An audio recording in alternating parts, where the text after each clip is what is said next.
Well, for a long time, the bookbinder story was always one interesting to spring on people, and now it's like, hey, it's that old bookbinder story. The story of Old Book's ghost, which was witnessed by hundreds of individuals, so it's hard to discount something like that. The story of Old Book has been discussed a lot in this area. Old Book became a legend. They never could prove whether it was fact or if it was fiction. But what they do know is that there was an Old Book. He was 26 years old when he was admitted to Peoria State, and he had worked in a printing firm, and his job was to manually bind books. His illness prevented him from speaking. They didn't know his name, but they had his occupation as a bookbinder. So he was admitted as a bookbinder. A manual bookbinder got 6 handkerchiefs at the cost of 12 cents from the state. That was in the records. He was young and healthy. Although he was demented, he was harmless. Patients that were able to work back then were assigned jobs, and he was put on the burial detail. And his job was to go out with 5 other men, and they would dig a grave, and after the funeral was performed, they were to cover the grave up. As the service progressed, he would start to cry. It would get to the point where he would be wailing, and he'd go over next to the elm tree. Dr. Zeller said that it was so big that it dwarfed the surrounding trees, and people would come to eat their lunch under the tree and to rest in the shade. So it was a wonderful tree. People even got married under the tree. But that was Old Book's refuge. He would go under the tree and he would cry. He became well known for this. And they said that it was probably went back to something tragic that happened in his life at a funeral, and he kept recalling it at every funeral. And that's why he cried so hard. He was there from 1904 until 1910. He was there 6 years. And by the time he died, he was pretty well known. And at his funeral, Dr. Zeller said that he officiated, and there was 100 nurses there. And he said, they were all in their white uniforms, and he said they were all off to the side. He said they all looked like white lilies out there. He said they were beautiful. 300 other well-wishers selected patients along with the burial staff. The 4 men got a hold of the end of the ropes, and they gave a pull to pull this heavy casket up, and it flew up in the air like an eggshell, and they fell on their backsides. The nurses screamed, "What's going on?" At that moment, they heard crying, and they looked over at the elm tree, and there was Old Book standing there crying. With trembling hands, the workers took the screws out and opened the lid, and as soon as they opened the casket, the crying stopped, and Dr. Zeller peeked in, and Old Book was in the casket. Dr. Zeller thought it was over. 2 weeks later, the head's groundkeeper came in and said, "Dr. Zeller, we have problems with the elm tree, with the graveyard elm. It's withering. We put hundreds and hundreds of buckets of water on it, and sure enough, the tree died." This was in June. It lost most of its branches except for the main forks and the main trunk. Well, at night, they would look at that, and it looked eerie. It looked like somebody with his hands up in the air. I would tend to believe what George Zeller wrote about the happenings at Peoria State Hospital, because even though he sort of had an interest in promoting his work here, I do think because he was a medical doctor that you have to kind of give his words a little bit more weight than you would anyone else. And certainly in the story of Old Book, where his ghost allegedly appeared before this crowd at his own funeral, you would think that George Zeller would have an interest in not telling people about that story. He was a tremendous writer. He really enjoyed writing fiction, and they say that perhaps some of the patients that he worked with were included in some of his stories. I believe Dr. Zeller took real patients and embellished the stories to make them fascinating, and they are very fascinating. He was called the Rudyard Kipling of America, and it was said that Kipling was among his readers. Well, it's kind of interesting over time, with the internet, boom, all of a sudden people who look into the supernatural, they're catching on to, hey, there's some sort of allegedly spooky thing here. Well, I hope that's not going to be the only thing that this place is known for. These endless rows of forgotten people and the architecture of the buildings that are still here, it's like, wow, look what's here. Let's take what's here for good and bad and preserve that. Rather than people having some knowledge about the hospital and the positives that took place here, they know more about the urban myths than they do about the real stuff. There's a sort of splinter group of people who are interested in it because of some of the tales of the supernatural goings on here. So that's given it a bit of notoriety. When you talk about haunted mental hospitals in Illinois, this is the one that everybody always cites as the example. I think there's more interest in the paranormal nowadays because the paranormal is so big as a whole. There's shows at it every week. You see a new show on TV.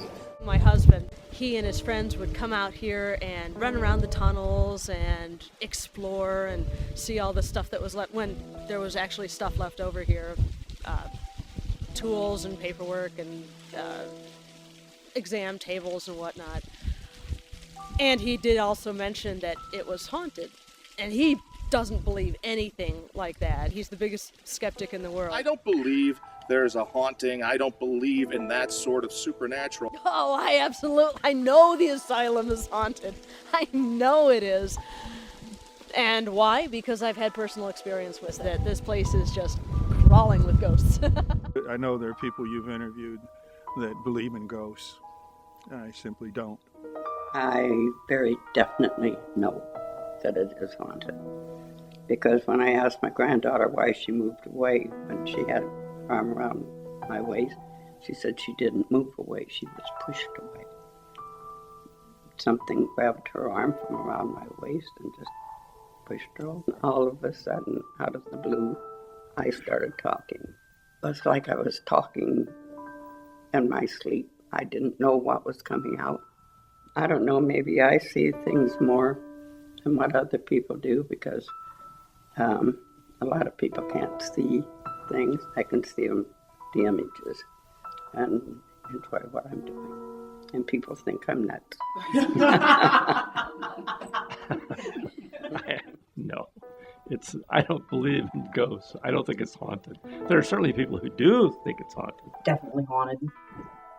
I think a lot of the patients that were here love this place, and they stayed, and they continue to stay. A lot of people have seen different apparitions and things here and heard many voices, things like that, so I definitely think it's haunted.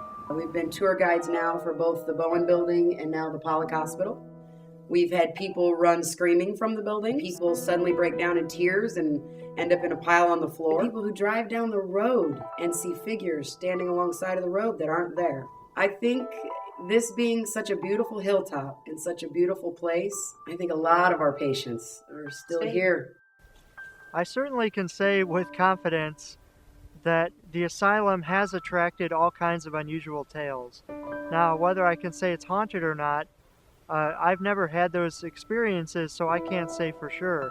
It's hard to say that they're all making that up. Perhaps some of them really had these genuine experiences. It's a lot of people, they talk about seeing shadows moving inside. They talk about running into cold spots. All the sort of usual phenomenon accompanied a haunted place. The ghost that has been seen more often than any other entity here is called the White Lady. The White Lady never speaks. She just stares at you. In life, probably suffered from schizophrenia. She just gives off that vibe of being more than slightly dangerous. She's dressed in a long white nightgown. She has long, straggly, dark hair. She's most often seen at a window with her hands gripping the windowsill, leaning out, staring out of the window. And it was about 2 o'clock in the morning, and there were still people hanging around, still people doing an investigation. We're at the front of the building facing Pfeiffer. 3 or 4 people standing around, looking up at one of the windows and saying, "Oh, wow, there's a woman standing in one of the windows." And I looked up, and of course she disappeared when I looked up because, oh my gosh, I swear there's a woman standing in the window just before you came up. Story of my life. And I said, well, what does she look like? And this woman said, well, she was dressed in a long white robe, like a hospital gown, and she had really long, dark, scraggly hair, looked like it hadn't been combed for a while, and she had these eyes that they just captured you. You just couldn't look away. You just had to keep looking into her eyes. You just couldn't look away. And I said,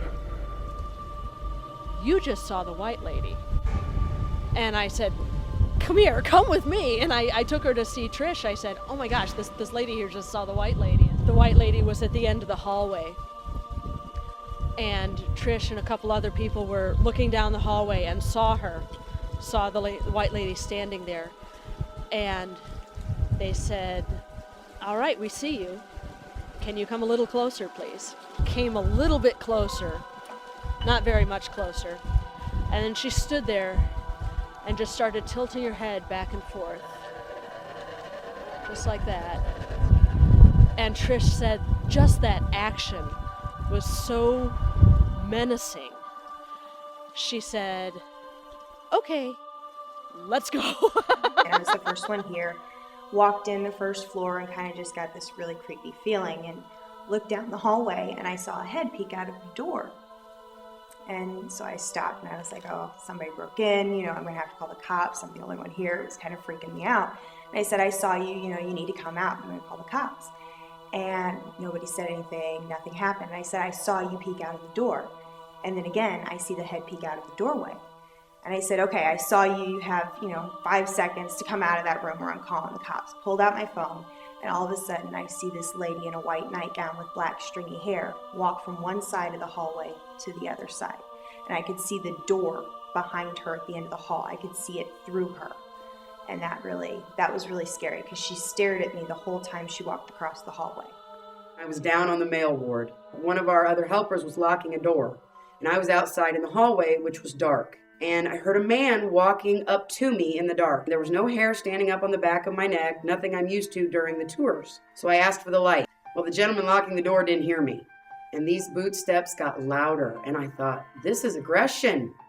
I better get that light. So I turned to the gentleman in the doorway and said, give me the light. And he did. And I flashed the light down the hallway and there was nobody there and the boot steps stopped. My heart was racing, pounding out of my chest. I thought a man was coming to get me in the dark. The boot thing, it was a weekend after hers. I'm down on that end, shutting off lights. We're getting ready to go. And sure enough, here's those boot steps. You could just hear them going down the hall. And I'm down there all by myself. Forget it. I'm out of here. And I literally was running down the hall. I think that's one of the worst moments I've had is running down the hallway.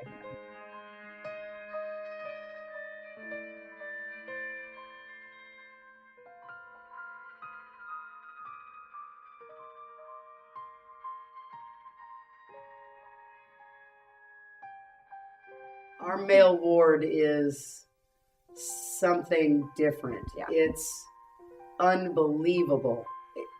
The male ward in the hospital is just active almost every night. Basement of the Bowen, large dark shadows creeping up behind you. They've made people very uncomfortable. I'm not sure what they are, why they're there, but they're there. When I've talked to people from doing paranormal tours and things, a lot of them see more stuff happen in the basement than any place else in the building. I know a lot of times there's a mist that actually comes up from where the tunnel system was, whether it's just a mist from cold air or whatever, or actual entities. It's hard to really say. Dan Shin was an activity therapist that worked with the adolescent unit with me. And Dan and I had a Boy Scout troop. And we would take the kids camping once a month, and it would be an overnighter. I left Dan with the kids, and he had 7 or 8. And as they were walking along ahead of them on the tree line, they all thought it looked like a woman with a long flowing white dress. EVPs, which is electronic voice phenomena. They reveal something of the personality of the people who lived here. Not only patients, but I think nurses as well. The ghost that has been identified is the ghost of a child. She is most often heard in the basement. They knew that they were talking with a child ghost, and they said, "What's your name?" And they received the answer, "Sarah." And I had my recorder sitting at the window right there, and I said, "Sarah, honey, are you down there?" And moments later, you hear a child's voice say, "Yes," which was really, really neat. Somebody mentioned that they had looked through the window and seen a Barbie doll down there. They said, oh, that's kind of weird. And I said, well, somebody probably just tossed a doll down there for Sarah to play with. And I said, Sarah, did somebody throw a doll down there for you to play with? And moments later on the tape, you hear the word doll. More toys they asked for. So we started putting out toys on different floors to see if they would interact with them. We put some dolls on different floors. We put some balls and stuff around. The doll's arms will be up. Next day you come back with nobody being in the building, the doll's arms will be down. 30 ladies that used to work in the hospital system that came, and we fed them dinner and such, and then we gave them a chance to do some interviews on camera. There were over 700 different EVPs within those interviews, all messing with the sound system, so that was kind of peculiar. That was our first encounters with it. I was the only person on the first floor, and at the end of the hall we have a meeting room where we do kind of events and stuff, and there's a piano in there. And I was standing in the hall because we had a tour going on upstairs, and I heard 2 notes played on the piano. And I thought, well, someone came down and's playing a trick on me. So I walked down toward that room. Nobody came out of it. I knew nobody was in there. But we've had raccoons in the building before. I thought, well, maybe they ran across the piano and it played these notes. Well, I look at the piano and the keyboard cover is down over the keys. So I knew no animal had played it. So that was my first paranormal and only paranormal experience I've had, was that it played 2 notes, and I thought that was fascinating. The woman singing in the attic was just as clear as day, and I searched that whole attic, and there was nobody up there. They were in the front of this building, and they had a CD player with ragtime music going, and they captured laughter, which I think is just delightful.